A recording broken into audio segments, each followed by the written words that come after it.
ጤና ይስጥልን። ይህ ፋስት ዴሊ ነው። ሰላምታችን በያላችሁበት ይድረስ እያልን በዕለቱ የተሰሙ ዋና ዋና ጉዳዮችን ወደ እናንተ ይዘን ቀርበናል። ቻናላችንን ሰብስክራይብ፣ ፕሮግራማችን ላይክና ሼር እንድታደርጉ እየጋበዝን የዕለቱን አበይት ዜናዎችን አስቀድመን እንጀምራለን። የአሰብ ነገር ከእጃቸው መውጣቱ እንደማይቀር መረዳታቸው የእግር እሳት የሆነባቸው ኢሳያስ አፈወርቂም ዛሬም እጅ አልሰጡም ያሉበትን ጉዳይ በፕሮፓጋንዳ ሰዎች በኩል አሹልከዋል። እርግጠኛ ሆነው ወደ ሳውዲ ያቀኑበት ጉዳይ ያልሰመረላቸው ወዲህ አፎም ጠቅላይ ባልጠበቁት ግንባር ሊመጡ መሆኑ የታወቀ ሲሆን ሻዕቢያ ላለፈው 1 ዓመት ያሰለጠናቸውን የአፋር ታጣቂዎችን በአሰብ ግንባር ሊያስመርቅ መሆኑ ታውቋል። አዲስ ታጣቂ ቡድን ያመጣውን መግለጫ ጨምሮ ጉዳዩን በዝርዝር ይዘነዋል። በሌላ በኩል ደግሞ አሜሪካ ከሰሞኑ ይፋ ያደረገችው እቅድ ለአስመራ አስጨናቂ ሆኖ መቀጠሉ ተሰምቷል። የአየር ኃይል መቃወሚያ ይዘው ለመመለስ ወደ ሪያድ ያቀኑት ኢሳያስ በመጀመሪያው ቀን ጉብኝታቸው ባዶ እጃቸውን እንዲመለሱ ከወዲሁ አረጋግጧል እየተባለ ይገኛል። አሜሪካ በቀይ ባህር ቀጠና እጇን ለማስገባት መወሰኗን ተከትሎ የሻዕቢያ ዕቅዶች በሙሉ እየከሸፉ ሲሆን ሻዕቢያን ከመርዳት በድንገት ያፈገፈገችው ሳውዲ አረቢያም አዲስ ሚና ልትከሰት ነው ተብሏል። ጥንቅራችን ዝርዝር መረጃ የሚያደርሳችሁ ይሆናል። ወዲህ ደግሞ በነዳጅ ምርቶች ላይ ዋጋ ጭማሪ የተደረገ ሲሆን ቤንዚንን ጨምሮ መደበኛ የነዳጅ ውጤቶች 129 ብር እንደሚሸጥ ስለመወሰኑ የተሰማውን ጨምረን ወደ እናንተ ለማድረስ ወደናል። እስከ ፍጻሜው አብራችሁን ቆዩ። በመጀመሪያም የነዳጅ የንግድና ቀጠናዊ ትስስር ሚኒስቴር ከዛሬ ጀምሮ ተግባራዊ የሚደረግ የነዳጅ ምርቶች የችርቻሮ ዋጋን ይፋ ማድረጉን ባለስልጣን መስሪያ ቤቱ አረጋግጧል። የንግድና ቀጠናዊ ትስስር ሚኒስቴር የዓለም የነዳጅ ዋጋን መነሻ በማድረግ ከታህሳስ 1 ቀን 2018 ዓ.ም ከቀኑ 6 ሰዓት ጀምሮ ተግባራዊ የሚደረግ የነዳጅ ምርቶች የችርቻሮ ዋጋን ነው ይፋ ያደረገው። የአውሮፕላን የቀላል ጥቁር ናፍጣና የከባድ ጥቁር ናፍጣ መሸጫ ዋጋ በህዳር ወር ሲሸጥበት በነበረው ዋጋ የሚቀጥል ሲሆን የቤንዚን የነጭ ናፍጣና የኪሮሲን ነዳጅ ምርቶች የችርቻሮ መሸጫ ዋጋ ግን ጭማሪ ተደርጎበታል። በዚህም መሰረት ቤንዚን 129 ብር ከ12 ብር በሌትር፣ ነጭ ናፍጣ 129 ብር ከ12 ብር በሌትር፣ ኪሮሲን 129 ብር ከ12 ብር በሌትር እንዲሸጥ የተወሰነ መሆኑ ታውቋል። የአዲሱ የነዳጅ ችርቻሮ ዋጋ ማሻሻያ የደረሳቸው መሆኑን ከነዳጅና ኤነርጂ ባለስልጣን ዋና ዳይሬክተር ዶክተር ደስታው መኳንንት አረጋግጠዋል። ከሰሞኑ የነዳጅ ዋጋ ይጨምራል በሚል ልክ እንደሌላው ጊዜም ማደያዎች ያላቸውን የነዳጅ ክምችት በመያዛቸው አሽከርካሪዎች እንግልት ላይ መሆናቸውን በተደጋጋሚ ሲገልጹ ነበር። በሀገራችን ወደ አዲስ አበባ ጨምሮ በተለያዩ ከተሞች ናፍጣና ቤንዚን ማግኘት ከባድ ሆኗል።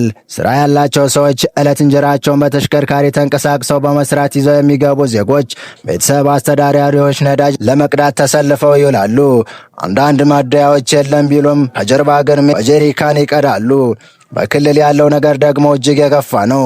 ለቀናት ተሰልፎ ነዳጅ ማግኘት የማይታሰብ እየሆነ መምጣቱ እየተገለጸ ይገኛል። በዚሁ ወደ ቀጣይ መረጃ እንለፍ።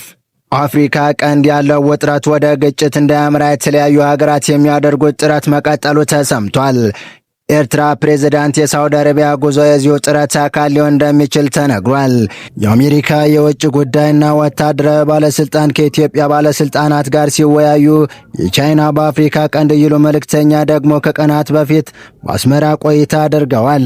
የኤርትራ ፕሬዝዳንት ኢሳያስ አፈወርቂ በትናንትናው ዕለት ወደ ሳውዲ ሬድድ ያደረጉት ጉዞ በቀጠናዊ ጉዳዮች ላይ በተለይም በኢትዮጵያና ኤርትራ ውጥረቱ ዙሪያ መፍትሄ ለማበጀት ያነጣጠረ ሊሆን እንደሚችል የሚገልጹ ፖለቲከኛ ተንታኞች ኢሳያስ ተስፋ ያደረገው የሄዱበት ዘመናዊ ጸረ አውሮፕላንና ጸረ ድሮን የራዳር ሲስተም እንዲሰጣቸው ለመጠየቅ ሲሆን በምላሹ ደግሞ ሳውዲ አሰብ ወደብን ተረክባ እንድታለማና እንድታስተዳድር ለማቅረብ ማሰባቸውን አክለው ገልጸዋል። የአሜሪካ የአፍሪካ ኮማንድ ዋና አዛዥ ጀነራል ፌን አንሰንዳር ህዳር 16 ቀን 2018 ከጠቅላይ ሚኒስትር አብይ አህመድና ከጦር ኃይሎች ጠቅላይ ኤታማዦር ሹም ፊልድ ማርሻል ብርሃኑ ጁላ ጋር አዲስ አበባ መወያየታቸው ይታወሳል። ውይይቱ በአሜሪካ ቀንድ ላይ ያተኮረ መሆኑን ጠቅላይ ሚኒስትር አብይ አህመድና ጀነራል አንደርሰን መግለጻቸው ይታወሳል። ጠቅላይ ሚኒስትር አብይ አህመድ ከአሜሪካ የአፍሪካ እዝ ጀነራል አንደርሰን ጋር ህዳር 16 ከተወያዩ በኋላ በስምንተኛው ቀን ረቡዕ ህዳር 24 2018 የአሜሪካ የውጭ ጉዳይ ሚኒስትር ማርክ ሩቢዮ ጋር መወያየታቸውን የአሜሪካ የውጭ ጉዳይ ሚኒስትር ባወጣው አጭር መግለጫም አመልክቷል። በአፍሪካ ቀንድ መረጋጋት ኢትዮጵያና አሜሪካ ባላቸው ቁርጠኝነትና በአፍሪካ ቀንድ የሰላም መሰረት በሚጣልበት ሁኔታ ላይ እንደመከሩ አመልክተዋል። የውይይቱ ነጥቦች በዝርዝር ባይገለጹም በአፍሪካ ቀንድ ሽብርተኝነትን ከመከላከል ባሻገር በኢትዮጵያና ኤርትራ መካከል ባለው ውጥረት እንዲሁም በሱዳን በቀጠናው ጦርነት ላይ ያተኮረ ስለመሆኑ ግን መረጃዎች አመልክተዋል። በኢትዮጵያና ኤርትራ መካከል ያለውን ውጥረት ለማርገብና ችግሩን ለመፍታት ተደራዳሪ ሚና ለማውጣት ፍላጎት ማሳየቷና ጥረት መጀመሯ ሲገለጽ የቆየችው ሳዑዲ አረቢያ የቀድሞ ጥራት በምን ሁኔታ ላይ እንዳለ ባይታወቅም የአሁኑ የፕሬዝዳንት ኢሳያስ አፈወርቂ የሳዑዲ አረቢያ ጉዞ በኢትዮጵያና ኤርትራ ውጥረት ጋር ተያይዞ የጦር መሳሪያ ድጋፍ እንድታደርግ ለመጠየቅ ያለው ነው ቢባልም ከወደ ሳዑዲ በኩል የተሰጠው ምላሽ ግን ነገሮችን ከማባባስ ይልቅ ተረጋግታችሁ ተመካከሩ፣ ኢትዮጵያ የምትፈልጉትን ስጥና በምላሹ ከኢትዮጵያ የምትፈልጉትን ውሰዱ የሚል በመሆኑ የሻዕቢያ ልዑካን ዘንድ መከፋት ስሜት መፈጠሩ እየተነገረ ይገኛል። ይህ በእንዲህ እንዳለ ከሳዑዲ የጠበቁትን ያላገኙትና በአሜሪካ አዲስ ስትራቴጂክ ውሳኔ ክፉኛ እቅዳቸው እየከሸፈባቸው ያሉ ኢሳያስ አፈወርቂ ተስፋ ባለመቁረጥ በእጅ አዙር መጥተዋል። እሾህን በእሾህ ያሉ ኢሳያስ አፈወርቂ የባህር በሩን ውዝግብግብ ይቋጭልኛል ያሉትን የመጨረሻ ካርዳቸው መምዘዛቸው እየተነገረ ሲሆን ጉዳዩ ለ4 ኪሎ ነገሮችን ከባድ ሊያደርግ ይችላል እየተባለ ነው።